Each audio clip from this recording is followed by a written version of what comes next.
Okey, Assalamualaikum dan salam sejahtera. Bersama cikgu dalam RBT tingkatan 2 reka bentuk aquaponik. Okey, reka bentuk aquaponik ni adalah dalam bab 2 iaitu bab aplikasi teknologi. Reka bentuk adalah bab 2.5. Okey, subtopik 2.5. Tengok kepada reka bentuk aquaponik. Untuk hari ini cikgu akan sentuh 2.5.1 maksud aquaponik dan menerangkan reka bentuk aquaponik. Okey, apa itu aquaponik?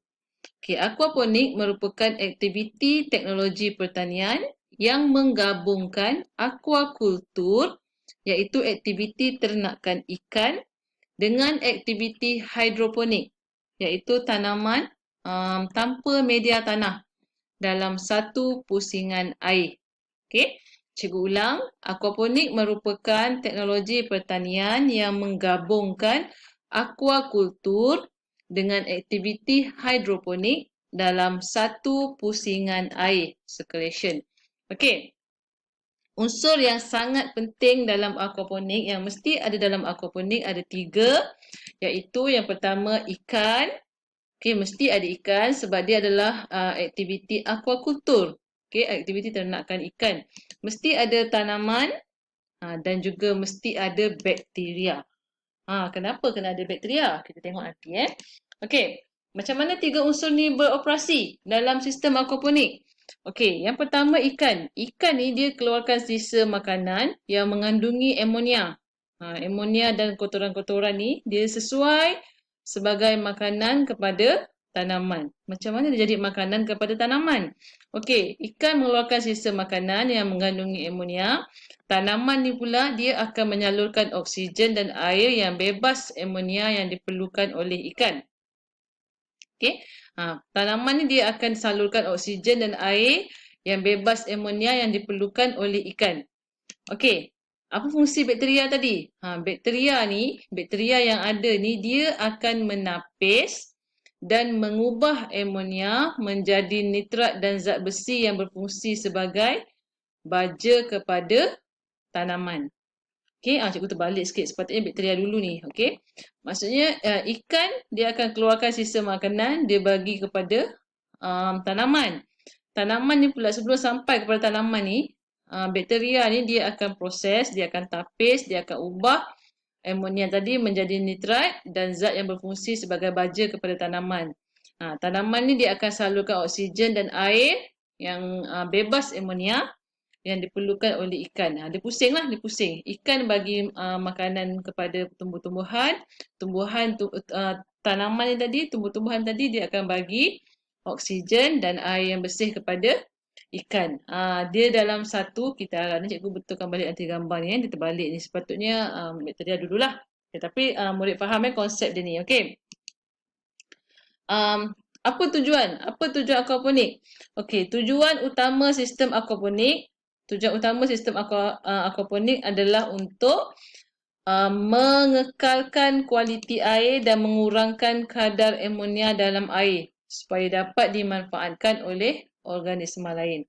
Cikgu ulang tujuan utama sistem aquaponik adalah kekalkan kualiti air dan kurangkan kadar amonia dalam air dan dapat dimanfaatkan oleh organisma lain.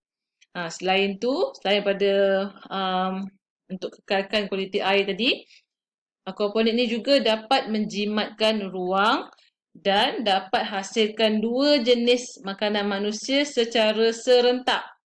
Okey, maksudnya dalam satu kaedah, dalam satu sistem kita dapat menghasilkan tanaman dan ternakan. Maksudnya kita boleh makan hasil tanaman tu, kita boleh makan juga ternakan seperti ikan tadi. Itu adalah tujuan aquaponik. Okey, sistem kitaran aquaponik. Okey, sistem kitaran aquaponik ni adalah sistem pengaliran air dari kolam ikan ke media tanaman. Okey, daripada kolam ikan ni dia mengalir ke media tanaman dan air dikitar semula masuk semula ke dalam kolam ikan. Air dari kolam ikan tadi yang kaya dengan bahan organik tadi dia akan diserap oleh pokok ni, tanaman ni sebagai baja. Okey, jadi itu yang kita panggil kitaran. Sampai masuk semula kepada ikan ni, air tu akan jadi jernih balik. Sebab dia kita dah saring ikan tu, air tu jadi bersih untuk kegunaan ikan. Okey. Jadi kita akan ada satu penjimatan kat sini. Okey, maksudnya air tu berulang-ulang-ulang. Maksudnya kita penggunaan air tu kurang. Okey? Okey. Aquaponik kita boleh buat dalam dua cara. Okey, dua kaedah aquaponik. Yang pertama kita boleh menggunakan kaedah takungan. Yang kedua kita boleh menggunakan kaedah kitaran. Okey, jam cikgu dah bunyi Okey. Sekejap. Secara kitaran.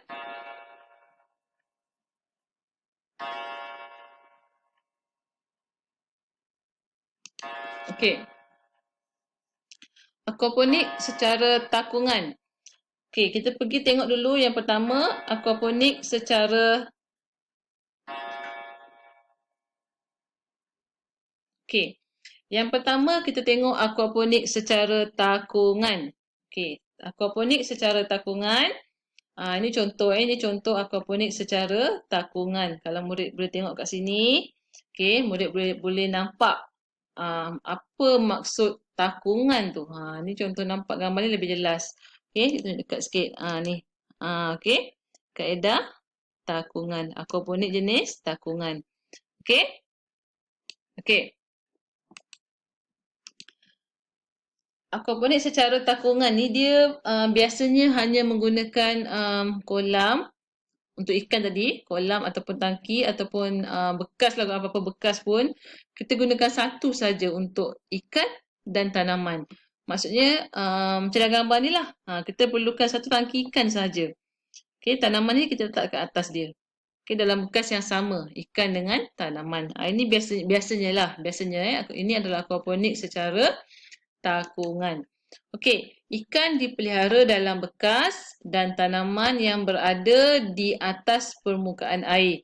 Akar ni dia mesti terendam dalam air. Okey, akar mesti kena air. Kalau tidak, akar ni tak dapat menyerap makanan daripada sisa ikan tadi. Okey, dia mesti sebab dia tak ada, air ni tak bergerak, air ni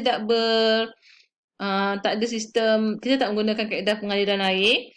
Jadi akar ni mendapat zat ni secara langsung. Okey. Okey. Yang kedua secara kitaran. Okey, sistem aquaponik secara kitaran menggunakan dua bekas tangki. Biasanya dua bekas tangki yang berasingan. Tangki ikan lain, bekas tanaman lain. Media tanaman kita tak gunakan tanah, kita gunakan hydroton.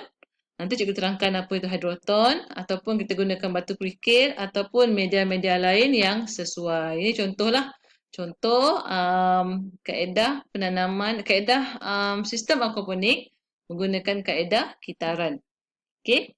Okey, terus kita tengok kepada reka bentuk sistem aquaponik.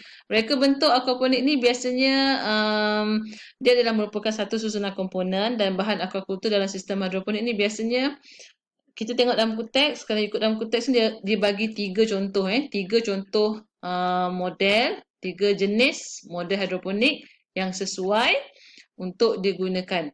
Okey, yang biasa digunakan lah. Okey, yang tiga ni yang paling sesuai. Okey. Okey. Yang pertama ialah sistem raft ataupun sistem rakit kita panggil rakit sistem raft ni. Okey, untuk tiga jenis model ni cikgu akan terangkan secara detail mengenai kelebihan kelemahan ni dalam hari yang lain. Untuk hari ni cikgu akan terangkan sikit saja setiap model ni. Okey, yang pertama ni sistem raft ataupun rakit. Ini contoh ini contoh. Nanti cikgu bagi contoh. Okey, yang kedua adalah sistem ebb and flow. Okey, ataupun sistem pasang surut. Yang ketiga sistem NFT, Near Film Technique. Ni sistem NFT. Ada tiga sistem ni yang biasa digunakan sistem raft, sistem ebb and flow, sistem NFT. Ni nak sebut panjang. Awak boleh tulis NFT dalam periksa awak boleh tulis NFT. Okey. Ini contoh sistem raft. Okey, sistem raft. Cikgu terangkan sikit je dia punya detail, nanti cikgu akan masuk dalam satu topik seterusnya. Okey, untuk sistem raft, tanaman ni biasanya diletakkan terus. Cikgu terangkan tadi, dia menggunakan kaedah takungan Tanaman diletakkan terus di atas permukaan air. Akar tanaman terendam dalam air. Okey. nak bagi pokok ni berada di atas tu, sama ada menggunakan styrofoam, span ataupun bahan-bahan yang sesuai lah, yang untuk pastikan dia terapung, dia berada di atas. Okey, dia tak boleh tenggelam sepenuhnya dalam air. Okey, nanti ibaratnya awak tak beli ikan pula, awak bela pokok kat dalam akuarium tu. Okey. Ini contoh untuk sistem raft. Okay, yang kedua, sistem add and flow. Ini detail sikit terangkan, nanti cikgu terangkan dalam satu topik seterusnya. Dikenali juga sebagai sistem pasang surut. Okay, sistem pasang surut ni dia berfungsi dengan menggunakan alat yang dipanggil loceng sifon. Alat ni dia alirkan air daripada media tanaman kalau air sudah dah penuh dalam media tanaman tu. Okay, dia macam konsep sama macam pelampung pada tangki simbah pada kat tandas tu, tangki simbah tu dia konsep sama. Beza dia pelampung kalau dalam tangki simbah tu, kat dalam tandas tu, pelampung tu dia akan hentikan aliran air bila dah penuh. Tapi loceng sifon ni lain.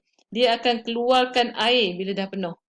Okey, boleh faham Kalau tangki tu kita punya flush tu, dia akan hentikan air yang masuk apabila dah penuh. Tapi konsep loceng sifon ni bila penuh dia akan keluarkan air masuk balik ke dalam tangki ikan. Okey, sistem MN flow ni adalah sistem aquaponik yang sederhana lah kalau nak dibandingkan dengan sistem raft dengan sistem NFT. Okey, ni sistem NFT. Okey, near film technique. Sistem ni dia lebih kurang macam sistem rakit, sistem raft tadi. Tapi sistem ni dia tak gunakan media penanaman. Maksudnya akar dia tu tak menyentuh, akar dia tu menyentuh lapisan air yang mengalir. Dia bukan, kalau takungan tadi, kalau raft, akar tu sentuh air yang tak mengalir lah, air kat dalam tangki tu. Tapi sistem NFT ni dia dia menyentuh air yang mengalir. Okay, air yang mengalir ni tak bertakung dan dia sentiasa mengalir dengan cepat. Kelebihan sistem ni dia punya air kita guna tu sikit lah sebab dia berulang-ulang, dia pusing balik air yang sama. Okey, okay, tak apa. Kelebihan, kelemahan itu cikgu akan sebut dalam satu topik yang seterusnya. Okey. Okey, untuk atau cikgu masuk terus. Sekejap okey, boleh. Cikgu masuk terus, cikgu sambung teruslah. Okey, kita terus pergi kepada kelebihan dan kelemahan sistem-sistem ni tadi. 3 sistem ni tadi. Okey, kita masuk pada 2.5.2 terus. Okey, kelebihan reka bentuk sistem aquaponik. Yang 3 tadi, reka bentuk jenis raft, ebb and flow dan NFT. Okey, cikgu akan sebut kelebihan dan juga kelemahan bagi setiap satu model ataupun sistem aquaponik. Okey, kita tengok yang pertama ialah sistem raft, sistem rakit. Okey, untuk sistem raft ni, kita takungan tadi, kelebihan dia yang pertama ialah akar tanaman boleh menyerap nutrien organik di dalam air secara terus. Akar ni dia akan dapat zat makanan daripada sisa ikan tadi secara terus. Sebab akar ni dia masuk dalam air ni tak mengalir. Okey, tanaman dalam sistem ni dia tumbuh lebih cepat berbanding sistem yang lain. Okey, 2 kelebihan dia. Pertama tadi, dia menyerap nutrien organik secara terus. Yang kedua, dia tumbuh lebih cepat daripada sistem lain. Dan yang ketiga, produktiviti sistem lebih tinggi. Kalau kita buat secara komersial, secara meluas, dia punya hasil tanaman tu lebih tinggi. Okey, faktor tadilah cikgu bagi tahu tadi, dia dapat zat tu secara terus. Air tak mengalir, jadi dia dapat lebih banyak, lebih banyak dia dapat zat tanaman untuk tanaman tu. Okey, tapi kelemahan dia terdedah oleh serangan bakteria pada akar tanaman. Sebab akar dia terendam dalam air. Jadi bila akar ni berkumpul-kumpul dia terendam dalam air ni, dia sangat sesuai lah jadi tempat untuk perkembangan bakteria patogenik. Bakteria ni dia boleh menyebabkan penyakit kepada akar, penyakit akar reput. Okey, akar akan mudah menjadi reput. Itu kelemahan untuk sistem raft, sistem rakit ni, yang mana air tidak mengalir dalam tangki. Air tak mengalir, tak berlaku kitaran, tak berlaku circulation kat situ. Tak berlaku kitaran yang air bergerak lah. Okey. Yang kedua, sistem ebb and flow. Okey, kelebihan sistem pasang surut yang tadi, okey, ebb and flow ataupun pasang surut, dia punya ada penapis, dia punya biofilter tu, dia berlaku dalam media penanaman ni, dia dapat kurangkan kesukaran dalam mereka bentuk sistem aquaponik. Okey, biofilter dalam media penanaman ni dapat kurangkan kesukaran dalam mereka bentuk sistem aquaponik dalam satu kawasan tu je. Okey, dia punya biji benih untuk sistem pasang surut ni boleh terus guna biji benih. Kalau kaedah takungan tadi dia tak boleh, dia kena guna kaedah kita kena tanam bermula dengan anak pokok sebab kita nak akar tu dapat air. Okey, tapi kalau sistem pasang surut ni kita boleh tanam bermula dengan biji benih. Okey. Yang ketiga kelebihan dia, kita boleh menggunakan media tanaman yang pelbagai, contohnya seperti batu kerikil, hydroton ataupun media penanaman lain yang sesuai. Okey. Tapi ada kelemahan. Kelemahan dia ialah dia menggunakan tenaga elektrik, okey, 24 jam. Sebab sistem lotion sifon ni dia ada maksudnya dia perlukan tenaga elektrik yang sentiasa on, okey. Okey, selama 24 jam. Yang kedua kelemahan dia, kita perlu beri penekanan dalam penyelenggaraan loceng sifon. Kalau loceng sifon ni tak berfungsi ataupun rosak, jadi air ni dia akan melimpah keluar ataupun air dalam tangki ni tak ada makin kurang. Tadi saya dah beritahu konsep dia, bila air penuh dia akan keluar balik ke dalam tangki ikan. Tapi kalau loceng sifon tak berfungsi, maknanya air ni dia akan, bila dia masuk ke tangki media tanaman tu, air tu berkumpul dekat situ. Bila dah penuh pun loceng sifon tak berfungsi untuk keluarkan balik ke dalam tangki ikan, maknanya nanti air dalam tangki ikan tu akan berkurangan. Air dalam bahagian tanaman tu pula berlebihan sampai melimpah. Okey, nanti boleh menyebabkan ikan mati. Okey, ini kelemahan. Maknanya kita perlu buat penyelenggaraan, sentiasa memerhatikan, sentiasa pastikan loceng sifon ni berfungsi dengan baik. Okey, yang ketiga sistem NFT tadi. NFT, Near Film Technique ni. Okey, kelebihan dia ialah air yang digunakan untuk mengairi tumbuhan, maksudnya air yang kita gunakan untuk sistem ni adalah sangat sedikit sebab dia pusing balik masuk dalam tangki ikan. Okey, dia bergerak masuk ke dalam tangki ikan. Okey. Pump yang digunakan pun kecil je dan produktiviti dia tak setinggi sistem RAF tadi. Sistem RAF tadi memang sangat dia punya produktiviti sangat tinggi. Okey. NFT ni tak setinggi itu tapi hasil dia dah cukup memuaskan lah. Okey, dah sangat baik dah. Itu antara kelebihan sistem NFT. Maknanya ada berlaku penjimatan lah dekat sini. Okey, maknanya kita menjimatkan penggunaan air. Okey. Sebab ikan ni dia dapat balik air yang bersih daripada kitaran tadi, yang berlaku kitaran circulation tadi. Okey, tapi kelemahan dia, dia memerlukan penapis tambahan. Okey, bagi menapis sebarang kekotoran masuk semula ke dalam tangki ikan. Maksudnya air ni mengalir daripada tangki tanaman tadi. Air masuk ke tangki tanaman. Air dalam tangki tanaman tu dia akan masuk semula ke dalam tangki ikan. Jadi dia perlukan penapis supaya sisa tanaman tadi tak masuk sekali ke dalam tangki ikan. Okey. Dan kelemahan dia yang kedua, dia macam sistem RAF tadi, penyemaian benih tidak boleh dilakukan secara terus. Kita kena tanam menggunakan anak pokok. Okey, untuk mulakan tanaman NFT ni kita gunakan anak pokok. Kita perlu gunakan anak pokok. Dia dah ada akar, baru kita boleh semai, kita boleh masukkan dia ke dalam sistem aquaponik secara NFT, kaedah NFT ni.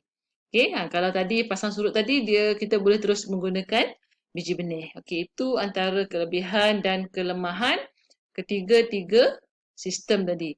Okey, jadi murid boleh pilih, murid boleh tengok semula kelebihan, kelemahan dan murid boleh tengok semula kesesuaian sistem yang mampu murid-murid buat di rumah semasa musim kita ber-PDPR ni. Cikgu tak dapat nak bagi sokongan melalui penggunaan bahan. Kalau di bengkel, cikgu boleh bagi menggunakan peralatan yang ada di bengkel, boleh bagi bahan-bahan tambahan. Tapi di rumah, murid-murid perlu kreatif, perlu tengok balik ketiga-tiga sistem ni yang mana yang murid boleh buat di rumah secara individu. Okey? Okey, tak apa. Untuk amali kita bincang selepas ni, kita bincang dalam kelas yang seterusnya. Untuk hari ni kita selesai pada dua subtopik ni. Yang pertama tadi, maksud aquaponik ataupun apa itu aquaponik, macam mana aquaponik itu berfungsi, apa sistem-sistem dalam aquaponik. Tadi sistem takungan dan sistem kitaran tadi. Okay, yang kedua, kita masuk kepada kelebihan sistem-sistem aquaponik ni. Okey. Murid perlu ingat, kalau murid-murid faham konsep, murid-murid faham macam mana setiap sistem ni berfungsi, apa maksud setiap sistem tu, murid boleh dapat gambaran kelebihan-kelebihan bagi setiap sistem dan juga kelemahan-kelemahan dia. Okey. Cikgu berhenti di sini untuk subtopik 2.5.1 dan 2.5.2. Kita akan sambung seterusnya 2.5.3 pada kelas yang berikutnya. Okey? Okey, terima kasih kelas. Bye.